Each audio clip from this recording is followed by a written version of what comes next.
ৰাখিছিলোঁ বাবা। দেউতা তই মোৰ নিজৰ সন্তান নহ। দেউতা তুমি এইবোৰ কি কৈ আছা দেউতা? তোক মই ৰাস্তাৰ পৰা তুলি আনিছিলোঁ। দেউতা তুমি এইবোৰ কি কৈ আছা দেউতা? সেই কথাটো তোক জনোৱাটো মই মোৰ কৰ্তব্য বুলি ভাবোঁ।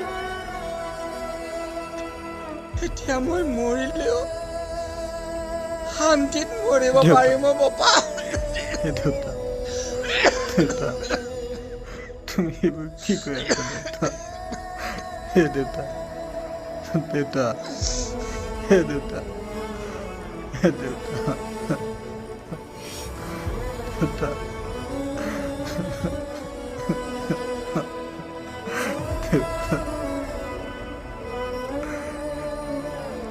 হে দেউতা দেউতা হে দেউতা হে দেউতা দেউতা হে দেউতা দেউতা দেউতা হে দেউতা দেউতা হে দেউতা দেউতা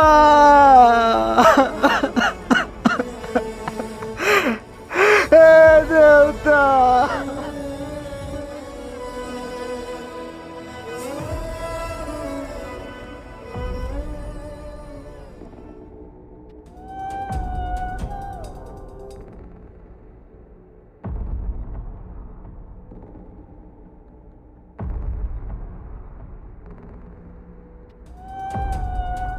জয়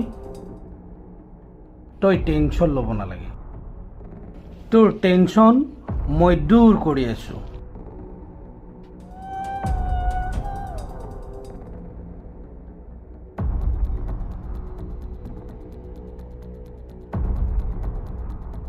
স্যাৰ ৰকি তই এতিয়াই মোৰ ঘৰত আহ, কাম আছে। ঠিক আছে মই গৈ আছো।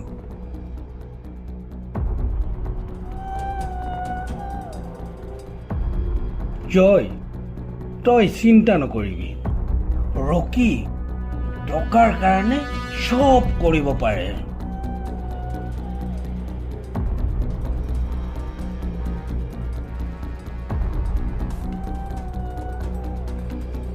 স্যাৰ এইজনী ছোৱালীক মাৰি পেলাব লাগে। ইয়াৰ বিনিময়ত তোক যিমান টকা লাগে মই দিম। তই যেতিয়া তাইক মাৰিবি তেতিয়া আমি প্ৰেছৰ সন্মুখত থাকিম।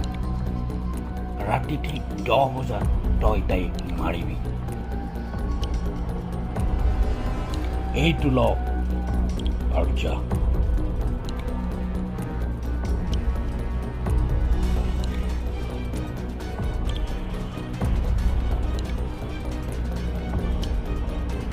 জয় ৰকি ৰাতি 10 বজাত ছোৱালীজনী মাৰি পেলাব আৰু সেই সময়ত আমি প্ৰেছৰ সন্মুখত থাকিম যাতে কোনেও আমাক সন্দেহ নকৰে। পাপা তোমাক কিন্তু মানিব লাগিব দেই।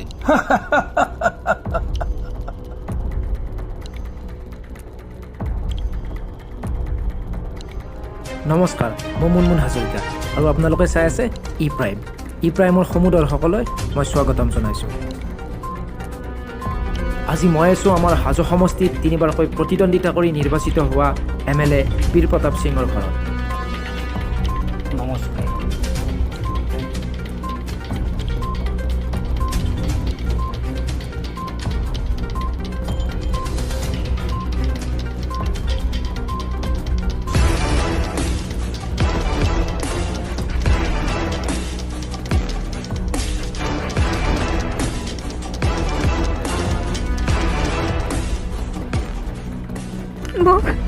মোক মাৰি পেলাও, মোৰ জীয়াই থকাৰ ইচ্ছা নাই।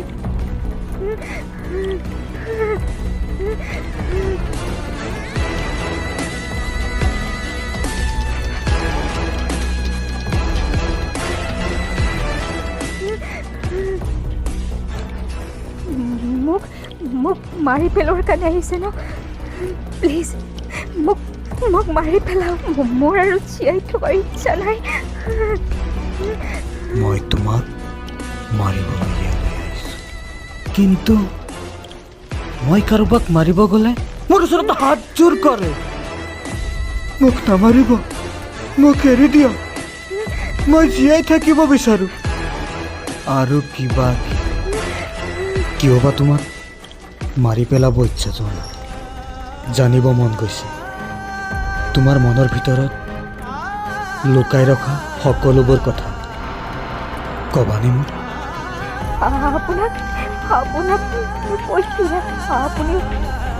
আপুনিও চাগে এই বিপদৰ মানুহ মই পেছাত গুণ্ডা হ'ব পাৰোঁ কিন্তু আজিলৈকে কোনো নিষ্পাপ মানুহৰ ক্ষতি মই কৰি পোৱা নাই মই ইয়াত আহিছোঁ কেৱল তোমাক ইয়াৰ পৰা উদ্ধাৰ কৰাৰ কাৰণে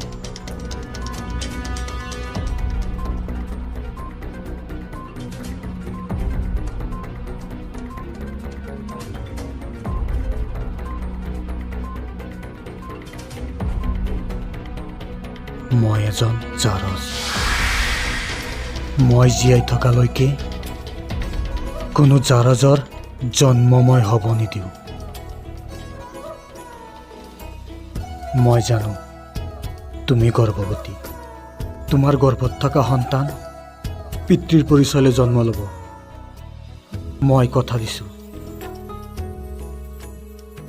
প্লিজ সকলোবোৰ ঘটনা মোক কোৱা মই আৰু পীৰ প্ৰতাপৰ একমাত্ৰ ল'ৰা জয়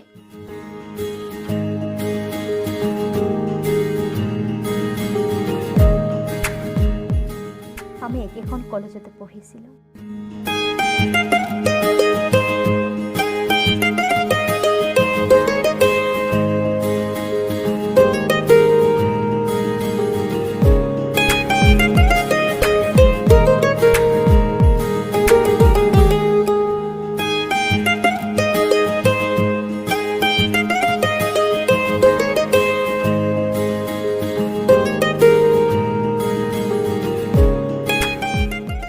লাহে লাহে আমাৰ মাজত প্ৰেমৰ সম্পৰ্ক গঢ়ি উঠিছিল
আমাৰ এই সম্পৰ্ক জানো তোমাৰ পৰিয়ালে মানি ল'ব ৰাণী তুমি এইবোৰ কি কৈ আছা তুমি একো চিন্তা কৰিব নালাগে মই সকলো মেনেজ কৰি ল'ম ভয় লাগে যদি চিনেমাৰ নিচিনা হয় চিনেমাত দেখিছোঁ এনেবোৰ প্ৰেম কেতিয়াও সফল নহয় ৰাণী এইখন চিনেমা নহয় এইটো ৰিয়েল লাইফ এতিয়া এইবোৰ ভাবি মন বেয়া কৰি নল'বা ব'লা তোমাক হোষ্টেলত নমাই থৈ মই যাব লাগিব মোৰ অকণমান কাম আছে তোমাকে দেখি দুটি নয়নৰ কি যে তুমি মোৰ মই তোমাৰ এক হৈ ৰং সদায় তুমি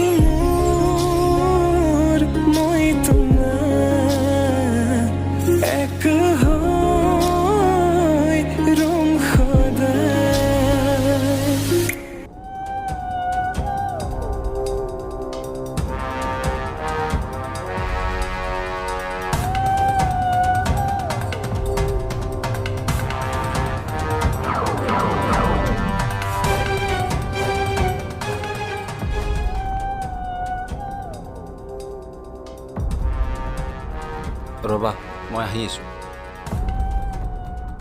মাই চান পাপা তুমি ইয়াত কিবা কামত আহিছিলোঁ ভাবিলোঁ তোক এবাৰ চাই যাওঁ পিছে ছোৱালীজনী কোন পাপা এইজনী মোৰ ফ্ৰেণ্ড মিনিষ্টাৰৰ একমাত্ৰ ছোৱালীৰ লগত তোৰ বিয়া হ'ল মই কিন্তু মিনিষ্টাৰক কথা দি থৈছোঁ পাপা তুমি চিন্তা কৰিব নালাগে এনে টাইম পাছ ঠিক আছে মই আহিছোঁ ঠিক আছে পাপা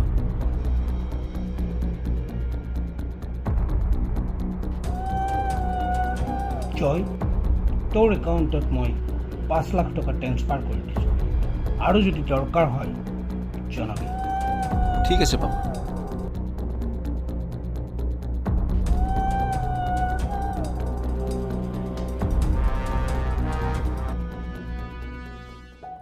তোমাৰ দেউতা নাছিল জানো মোৰ কথা কিবা কৈছিল নেকি তোমাৰ কথাই কৈ আছিল তোমাক এদিন পাপাই আমাৰ ঘৰলৈ লৈ যাব দিছে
জয় কি কৰিছা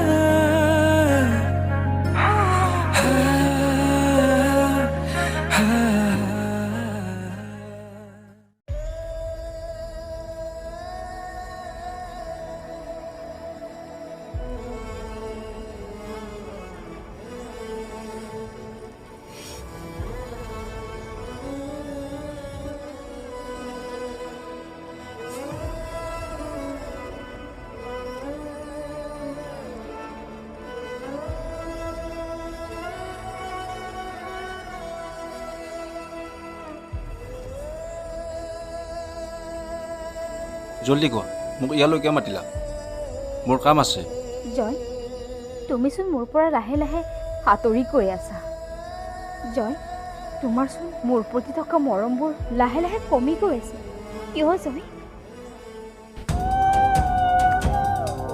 ৰাণী তুমি ভুল বুজিছা তোমাৰ প্ৰতি থকা মৰম আগত যিমান আছিল এতিয়াও সিমানেই আছে আৰু আগলৈ সিমানে থাকিব সঁচা কৈছাতো জয় মই প্ৰেগনেণ্ট কি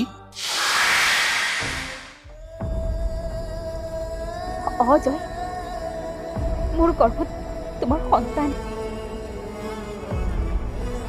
নাই নাই নাই তুমি এই সন্তান নষ্ট কৰি দিয়া কি কৈছা তুমি মই নোৱাৰো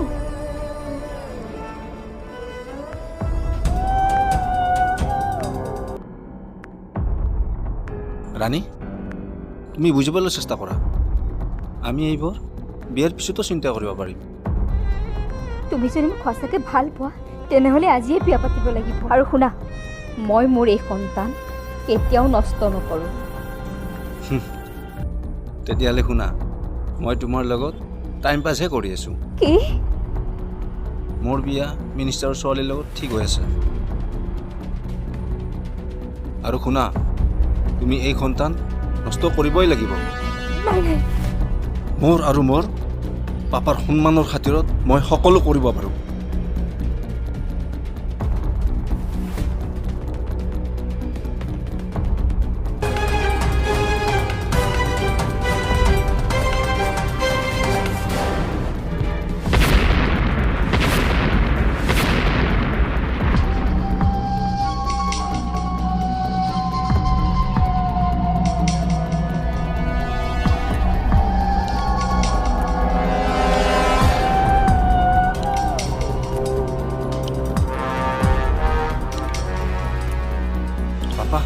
মই বহুত ডাঙৰ বিপদত পৰিছোঁ। কি কৰোঁ কি নকৰোঁ মই একো ভাবি পোৱা নাই।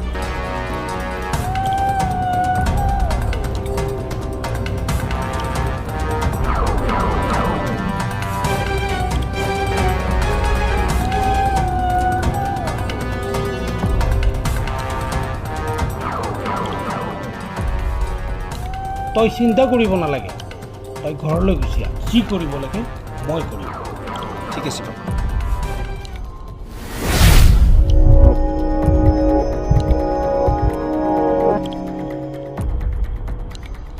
স্যাৰ ৰকি কাম হ'লনে? কাম হৈ গ'ল sir, finish.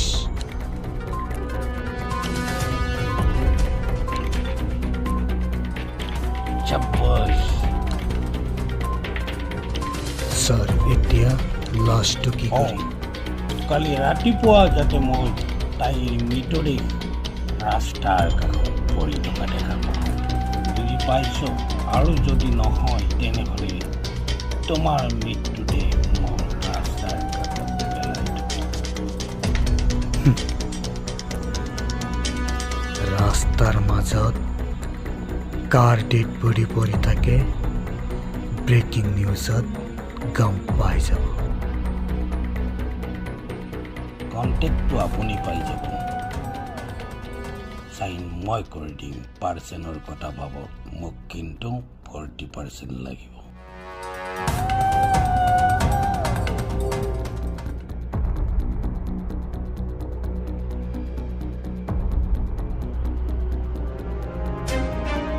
Big breaking news, ৰাস্তাৰ মাজত পৰি আছে ডেড বডি। আপোনালোকে জানেনে এইটো কাৰ ডেড বডি? আমাৰ MLA বীৰ প্ৰতাপৰ একমাত্ৰ ল'ৰা জয়ৰ ডেড বডি।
ডেড বডিটো লৈ যোৱা হ'ল মেডিকেললৈ।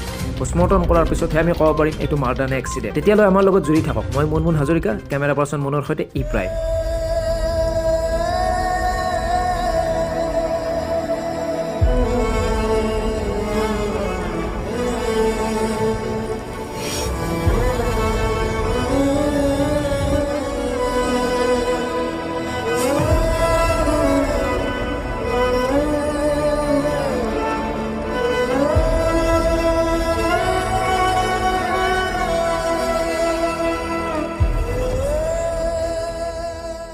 ৰাতিপুৱাৰ ব্ৰেকিং নিউজটো পাই খুব ভাল লাগিল। আপোনাক বহুত ধন্যবাদ। ৰাণী, মই তোমাক কথা দিছিলোঁ, তোমাৰ গৰ্ভত থকা সন্তান পিতৃ পৰিচয়লৈ জন্ম ল'ব। তোমাৰ যদি একো আপত্তি নাথাকে মই তোমাৰ সন্তানক পিতৃ পৰিচয় দিব বিচাৰোঁ। আপুনি মহান, আপোনাৰ তুলনা নাই।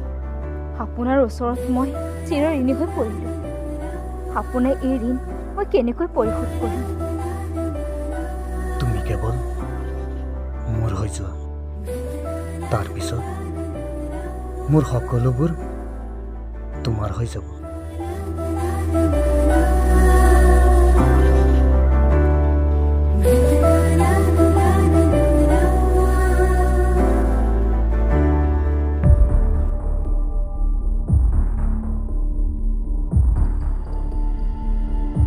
ৰকি